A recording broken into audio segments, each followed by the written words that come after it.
causa de todo o nosso sofrimento.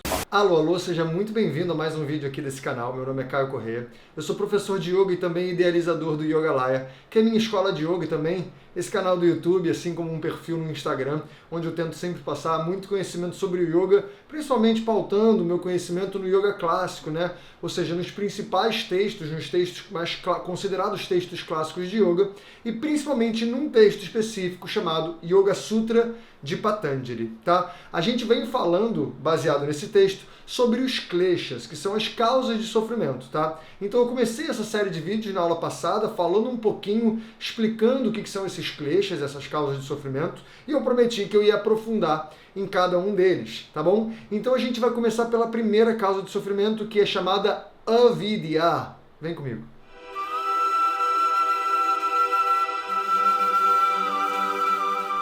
Então, o que viria a ser avidya? Bom, avidya é a junção de duas palavrinhas, né? Na verdade, é uma palavra, só que na negativa. Vidya significa conhecimento, tá? E esse prefixo a é um prefixo de negação. Então, avidya seria uma ausência de conhecimento, tá? Mas Patanjali, quando ele fala sobre avidya como klesha, né? Como essa principal causa de sofrimento, ele diz que, inclusive, essa é a causa de todo o nosso sofrimento. Ou seja, a gente vai ver mais 4 causas de sofrimento depois, né, ao longo dessas semanas. Mas esse, ele falou que é o que gera todos os outros. E será que ele está falando da ausência de um conhecimento qualquer, né? Será que o fato de eu não saber, por exemplo, química inorgânica, porque eu não me lembro bem da época do colégio, me faz gerar todo o meu sofrimento? Não. Quando o Patanjali fala sobre avidya, ele está falando sobre uma ausência de conhecimento sobre quem eu sou. Na verdade, eu gosto mais de traduzir esse avidya como klesha, né? Porque a tradução literal seria ignorância ou ausência de conhecimento. Mas eu gosto de traduzir como uma má compreensão da realidade, tá? Porque o que é a realidade, né? O que é eu e o que é esse eu que interage com essa realidade em volta? E a gente, de acordo com esse texto e de acordo com essa abordagem do yoga, nessa pedagogia proposta, a gente tenta sempre compreender o que é eu e o que não é eu. E para nós, esse avidya como klesha, ou seja, essa má compreensão, é quando eu confundo o que é eu com o que é meu.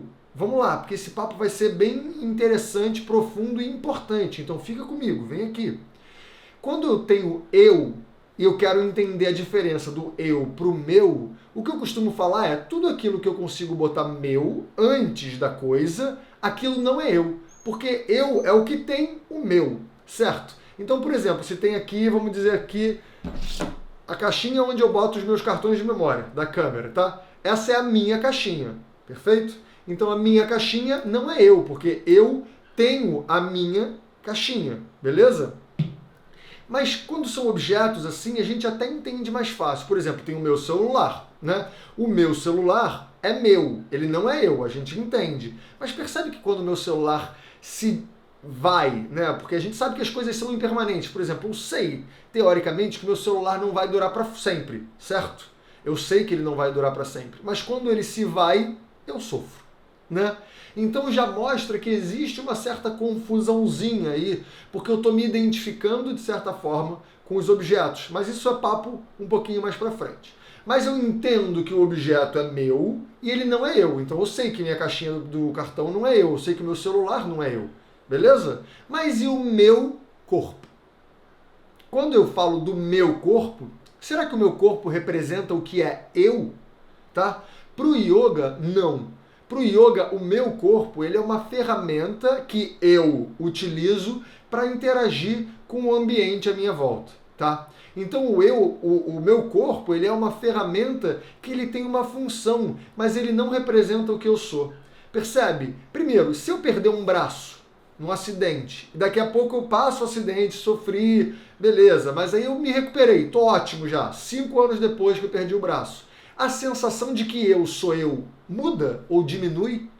Quando eu tinha 12 anos, era eu sentia que eu era eu. Agora eu tô com 36. Eu ainda sinto que eu sou eu. E eu sinto que é o mesmo eu, percebe?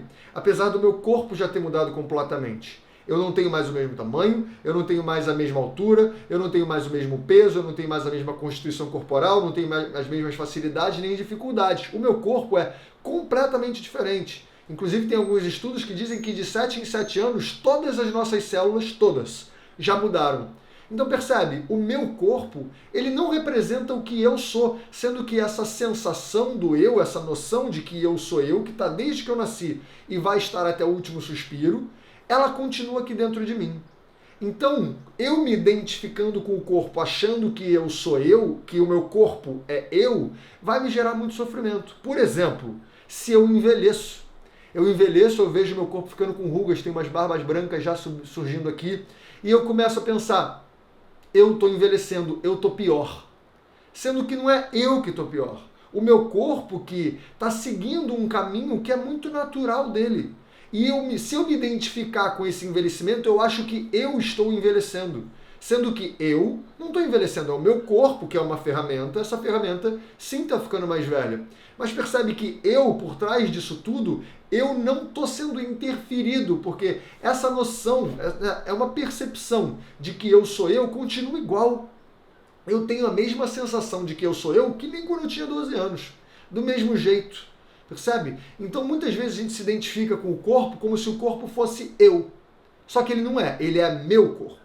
O eu, dentro dessa perspectiva, né, dentro do sânscrito, a gente chama de avyakta também. A gente chama de vários nomes, né, de Purusha, de Atman, mas a gente representa como avyakta. Lembra, eu já falei que esse prefixo a é um prefixo de negação. E vyakta é aquilo que pode ser visto. Então o eu é aquilo que não pode ser visto, porque é justamente aquilo que vê. Percebe? É que nem os meus olhos, eles nunca vão conseguir ver a eles mesmos, porque eles são os que veem. Mesmo que se eu estiver olhando para um espelho, por exemplo, eu não estou vendo os meus olhos diretamente, eu estou vendo o reflexo dos meus olhos no espelho, né? Mas eu nunca vou conseguir olhar para os meus olhos diretamente. E é meio que essa ideia, né? Quando eu estou interagindo com as coisas, eu nunca estou interagindo com eu. Porque eu é aquilo que está por trás das ferramentas, manipulando essas ferramentas para interagir. E a gente pode ir dando passos cada vez mais profundos nessa investigação. Vem comigo, o negócio vai ficar profundo. E os meus pensamentos? Se eles são meus pensamentos, tem o eu, que está por trás desses pensamentos, que tem esses pensamentos. Percebe? Que senão eu não chamaria de meu pensamento, eu chamaria de eu pensamento. E não é, percebe? Você já parou para perceber que às vezes a gente tem pensamentos quase que contraditórios na mesma hora? Às vezes eu tô com raiva de uma pessoa e falo assim, essa pessoa é um saco, né? Mas eu gosto tanto dela. Mas eu amo ela. Né? Por exemplo, meu irmão. Já tiveram vários momentos que eu pensei, cara, eu não aguento mais o meu irmão. Desculpa, eu falei a palavra, vou até botar um pi. Não aguento mais o meu irmão, ele tá muito chato, e sei lá o quê, mas que cara chato. E no fundo eu penso, não, mas meu irmão é super legal, eu adoro ele. Percebe que tem dois pensamentos absolutamente contraditórios? Qual deles representaria o que eu sou? Nenhum deles, né? Você poderia falar os dois, mas na minha percepção é nenhum deles, porque eles dois são meus pensamentos. E eles passam. Da mesma forma como eles passam, eles vão embora. E às vezes a gente escolhe se identificar tanto com essas coisas, né, que a gente pega um desses pensamentos e escolhe para si e defende esse pensamento com unhas e dentes como se ele realmente representasse aquilo que eu sou. E isso é muito delicado, porque isso se afasta bastante do que é a proposta do yoga, que é entender essa separação do que é eu com tudo aquilo que é manifesto, né? Para nós, a gente fala no sânscrito, né, no yoga, que tem a diferença entre Purusha, que sou eu, e Prakriti. Prakriti é tudo aquilo que é manifesto, tudo aquilo que se manifesta. Então, o meu corpo, os meus pensamentos são manifestações também. E da mesma forma, as minhas emoções também. Então o meu amor, a minha raiva, a minha decepção, o meu entusiasmo, tudo isso é meu, mas não é eu. Às vezes a gente fala, né, porque eu sou muito estressado. Será que o eu é muito estressado? Ou é uma condição da sua mente, que é sua, junto a um ambiente que é seu e a um corpo que é seu, por causa de uma conjunção de fatores, ela se torna muito agitada e por isso ela está muito agitada e você pensa que você está estressada como essência? Percebe? A minha essência, ela não contém atributos. de acordo com a visão do yoga. O eu está sempre por trás disso tudo. Aquilo que observa. Avyakta é aquilo que não pode ser visto porque é aquilo que vê. Então, se você parar para perceber um pouquinho e fazer essa investigação de maneira muito profunda, você vai ver que mesmo quando você está tendo muitos pensamentos, tem um você por trás que, se você parar e pegar esses pensamentos e falar, peraí, bota os pensamentos aqui. E você fala, cara, os pensamentos estão acontecendo e eu continuo aqui. Igual, eu estou observando esses pensamentos passarem. Assim como quando eu estou amando muito. Eu estou identificado com aquele amor transbordando um sentimento, mas existe alguma coisa por trás, o eu que está por trás disso, que está observando isso. E que, se eu quiser, eu consigo dar um passo para trás e ver o meu corpo interagindo, manifestando e sentindo coisas, enquanto eu lá atrás está só vendo, está só observando. A minha essência, ela não se altera por causa da manifestação, por causa dessa condição que é impermanente, tá? Tudo que a gente entende como prakriti, como manifesto, é impermanente. Então a gente sabe que vai mudar. Só que eu tô sempre aqui, percebe? Eu sentindo dor, sou eu. Eu feliz, sou eu. Eu velho, sou eu. Eu novo, sou eu. Eu gordo, sou eu. Eu magro, sou eu. Eu com um membro a mais, eu com um membro a menos, sou eu. Independente de tudo que muda, eu sou eu. E a gente ainda pode dar mais alguns passinhos para mais profundo. E aí vai ficar mais complicado da gente entender. Independente do que você crê, tá? Da sua crença e tudo mais, se você chama de minha alma, o meu espírito, se a minha alma, quem que tem essa alma? Se é o meu espírito, quem que tem esse espírito? Para mim, Caio, tá? Como professor de yoga e como interpretação desse texto e desse conceito de avidya, tem um eu que está por trás da minha alma, tem um eu que está por trás do meu espírito. Porque quando a gente fala, né, porque a minha alma é muito generosa, porque essa pessoa tem uma alma caridosa, né, essa pessoa tem um espírito ótimo, você percebe que tem atributos, né? A gente coloca dentro desses conceitos que são palavras, né? Então vamos interpretar essas palavras. Esses conceitos, eles têm atributos normalmente. A alma, ela não é isenta de atributos quando a gente pensa, né? Se ela for, talvez a gente esteja falando de coisas muito parecidas. Mas o que eu estou falando é que, por trás de tudo aquilo que eu consigo perceber, então, se em algum momento eu consigo perceber o meu espírito, se em algum momento eu consigo perceber a minha alma, ou se em algum momento eu consigo tentar colocar atributos, características nessa alma ou nesse espírito, isso não é eu. Porque é o eu está por trás disso, observando essa manifestação. E aí, só o fato da gente não entender direito o que é eu e o que é meu, de acordo com Patanjali, a gente vai causar todas as outras causas de sofrimento, que são 4, a gente vai falar delas depois. Tá? Mas a primeira coisa que é legal a gente começar a investigar, e pode deixar aqui nos comentários se você não está entendendo, para a gente conversar um pouquinho mais. Lá no meu Instagram também eu faço muitos textos e vídeos sobre isso, porque essa é uma investigação profunda e constante, que a gente tem que estar o tempo inteiro fazendo, porque normalmente o que acontece? Acontece um fato, eu me identifico com esse fato.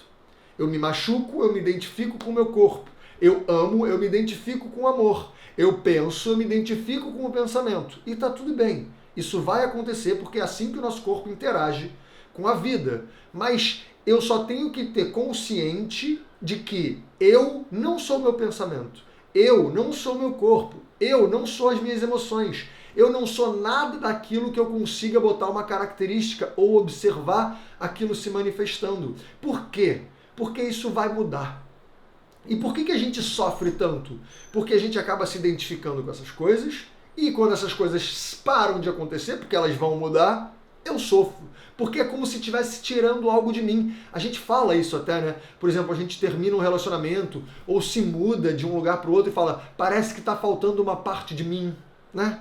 E, de acordo com a nossa interpretação do yoga clássico, né? Não está faltando de você, está faltando algo que é seu. E aí tudo bem. Dói às vezes quando falta algo que é meu, quando eu perco alguma coisa. E tá tudo bem sentir a dor. O problema é quando eu me identifico e eu acho que realmente falta algo em mim. E o que a gente costuma dizer é não falta. Tá tudo aqui. Tudo que é eu tá aqui, por trás de todas essas camadas que vão mudar. Então, a nossa primeira investigação, que é muito profunda e importante e constante, que a gente deve fazer quando a gente está falando dos kleshas, ou seja, das causas de sofrimento, a primeira delas é tentar entender que por trás disso tudo, o eu está lá intocável, intocado e não interagindo com nada, ele está só observando. É como se fosse uma plateia de um filme, percebe? Tem um filme, é como se eu estivesse assistindo um filme, e aí tem coisas acontecendo no filme, e eu estou me identificando com elas. Tanto que a gente faz isso, né? Às vezes a gente vê um filme que a gente sabe que é tudo mentira, que vai acabar o filme, que nada vai ter mudado na minha vida, mas eu choro, eu sofro, eu fico ansioso, eu fico com expectativa, e a gente faz essa mesma coisa com a nossa mente. A gente faz essa mesma coisa com o nosso corpo. Eu crio uma ideia para o meu corpo do que eu quero que seja, eu acredito nessa ideia que eu criei, e se essa ideia não se manifesta exatamente igual, e ela não vai se manifestar, porque tem muitas coisas interferindo nisso, né? Eu vou sofrer. Eu crio uma ideia do que é a minha vida na minha mente, e se essa ideia não se manifesta, eu sofro, eu estou acreditando nesse filme que eu mesmo inventei. Percebe?